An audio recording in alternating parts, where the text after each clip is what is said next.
How you doing, all you gals and guys out there in YouTube land? Andre here from Beer Reviews and Tools. I think we got a pretty good beer today from Hobo Brewing Company over there in Woburn, Mass.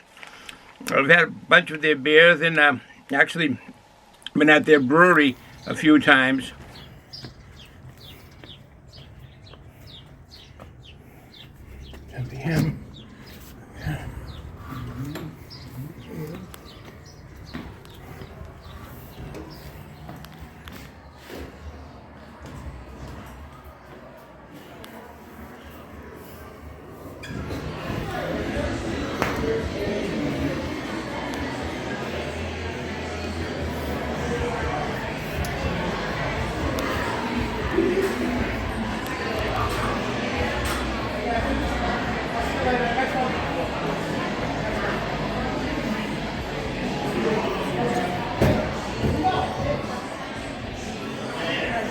Make your own 4-pack there.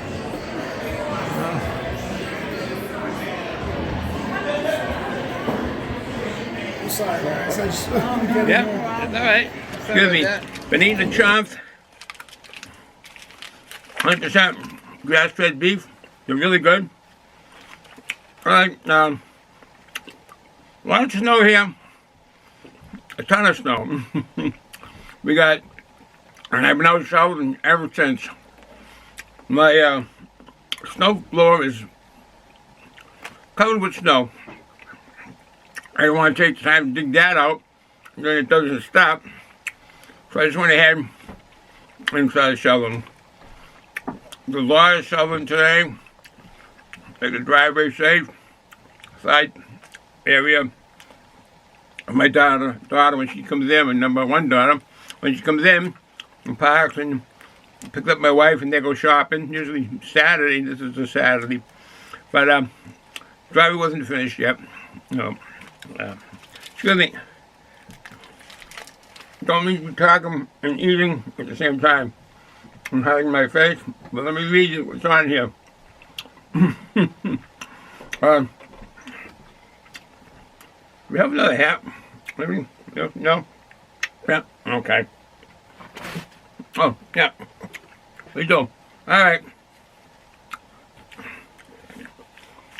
My Native American hat. I like this. No, I'm not Native American. My heritage is all from Europe.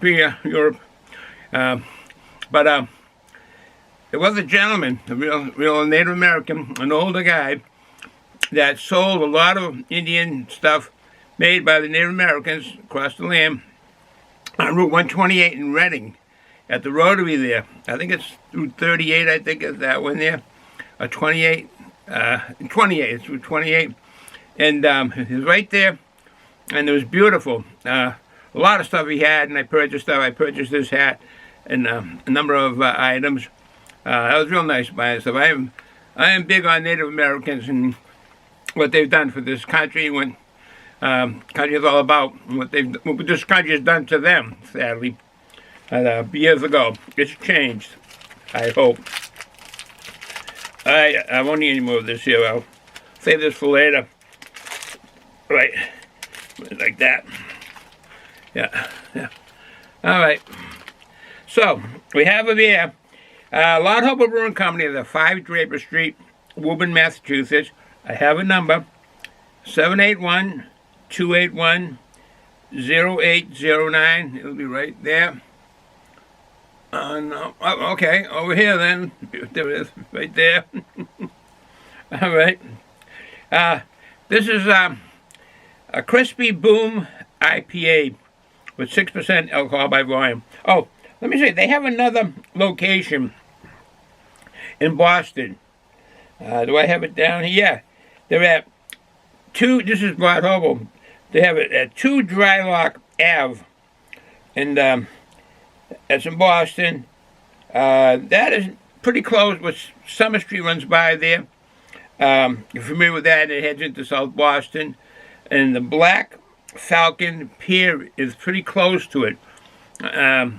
Many years ago, I worked there at the generating station there in Black Falcon Pier, right across from. We've seen many ships coming in, cruise ships, heading out with the passengers, and when the passengers were just on the ships for the cruise, we watched them. They did drills, or someone was having to sinking for the lifeboats and so forth. And I mean, they didn't put the lifeboats down, but they all got to the lifeboat they're supposed to be in, and so forth. But so that's at Blackfriar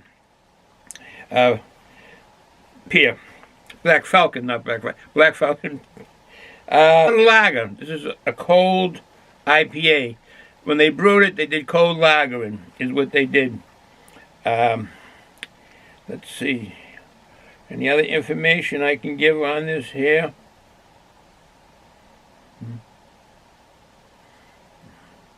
You have the phone numbers? All right. Let's get the beer. We got a beer here. Oh, no. Nope, I guess. No, that's not. Over here. We got a beer over here. Chubby's. The weekend has arrived. Chubby gives your wings flavor, taste, fun. All right. My son, my number one son from New Hampshire. All right. There it is there. Saw earlier. 6% alcohol by volume. It's an IPA, but the way they brewed it, lagered it, it's like a crisp lager. So let's see.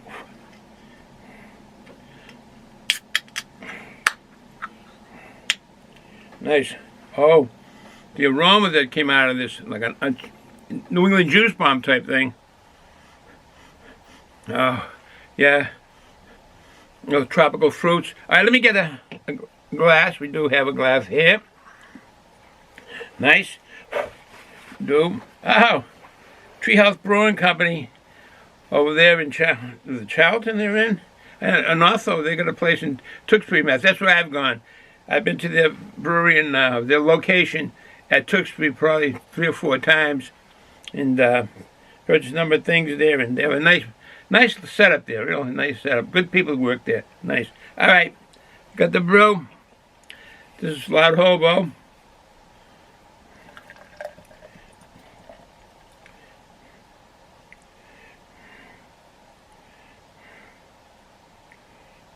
The aroma's coming out of this. I'm hoping this is crisp. Like I say, lagering.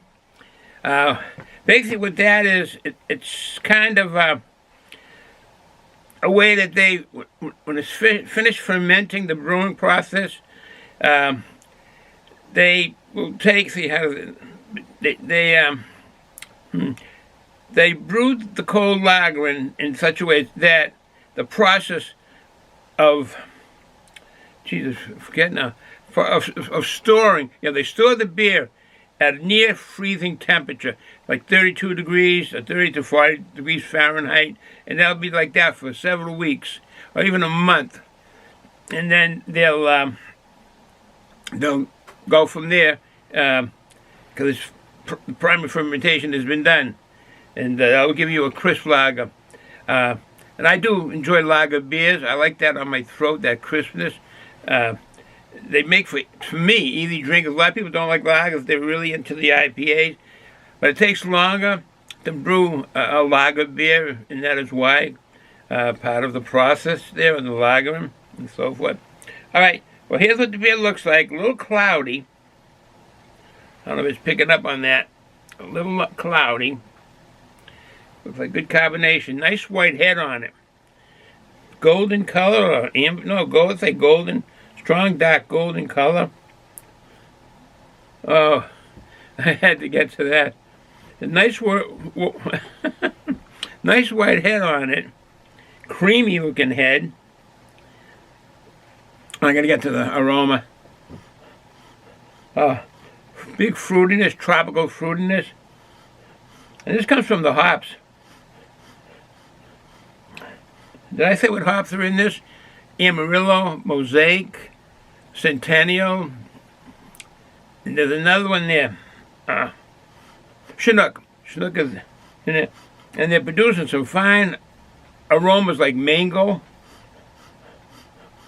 some oranges. You know when you first take the peel off an orange? Definitely tropical fruit. Oh, I can smell that all day. I like that aroma. It's mostly indicative of the IPA, which is an IPA. All right, cheers. But I need this after all the snow shoveling I've been doing.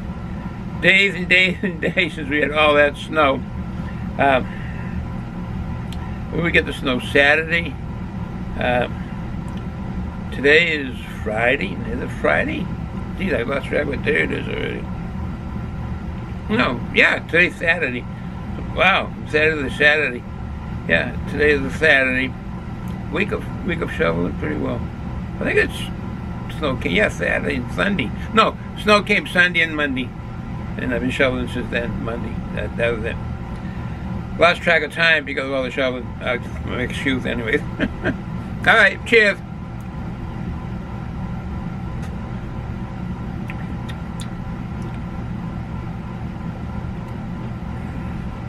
Ooh.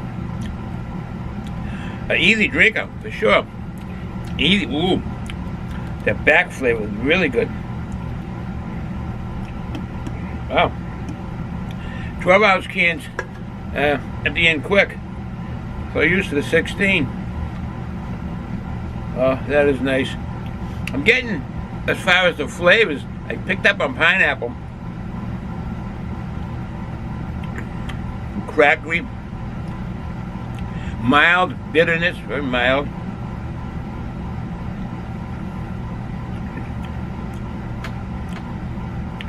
Sweetness, and it's funny to say, kind of blended in with the bitterness.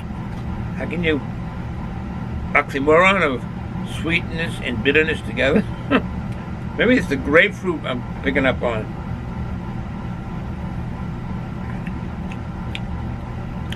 It has a grapefruit flavor in there. Definitely grapefruit flavor in there. I mean, they're from the hops.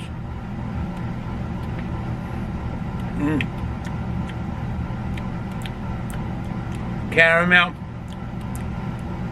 That's that sweet. It gets stronger. It's not that sweet, but when it does, it reminds me of that caramel. Not toffee, a caramel. It's not as sweet.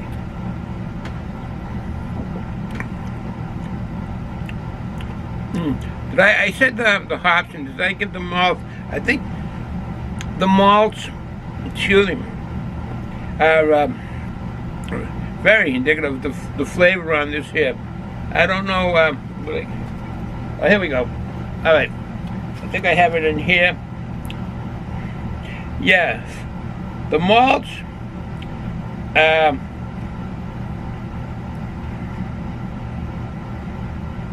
think the malts in this. I thought I had. Oh, here we are. The malts. 2-row and red wheat. I've never had the red wheat before, so I don't know what that brings out. And carrot pills. Now, carrot pills is in a lot of brews that you'll drink. And carrot pills is the malt, carrot pill malt. It's specialized light, and it's light colored, very light colored. It's a dextrin malt. Used to increase the body of the brew, the mouthfeel, when you get that nice, smooth, creamy, or big mouthfeel, and retention on the head retention, like what you're seeing here. And without adding any different flavors or any different colors to the brew. That's the carrot pills. You'll see that in a lot of brews, the carrot pills. Not all of them, but a bunch of them. Get back to the flavor. That was like a mango. Mango. And it covers the front of the tongue. You get the sweetness, in the back and some bitterness. But definitely a flavor in there. I don't know what it is. It's one of those tropical fruits. None comes to mind, but I'm picking up on flavor of it, which is nice. That was nice. That was a crisp feeling on my throat.